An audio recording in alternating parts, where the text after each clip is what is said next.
Benefits എന്തൊക്കെയാണെന്ന് നോക്കാം. ഈ ചെടിയിൽ ധാരാളം വൈറ്റമിൻ എയും അതുപോലെ തന്നെ കാൽഷ്യം, ഫോസ്ഫറസ്, അയേൺ ഇവയെല്ലാം അടങ്ങിയിട്ടുണ്ട്.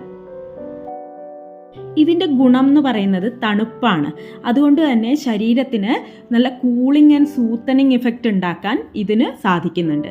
നമ്മുടെ ഈ നല്ല വേനൽക്കാലത്തൊക്കെ ഇത് ഭക്ഷണത്തിൽ ഉൾപ്പെടുത്തുന്നത് നമ്മളെ ശരീരം ഒന്ന് തണുപ്പിക്കാനായിട്ട് വളരെ നല്ലതാണ്. ഇതിനിങ്ങനെ ഒരു കൂളിംഗ് പ്രോപ്പർട്ടി ഉള്ളത് കൊണ്ട് തന്നെ ഇത് മൗത്ത് അൾസേഴ്സിനും അതായത് വായ്പുണ്ണുകൾക്കും അതുപോലെ തന്നെ ഈ പൊള്ളലുകൾ ബോയിൽസിനും ഒക്കെ ഉപയോഗിക്കാൻ വളരെ നല്ലതാണ്.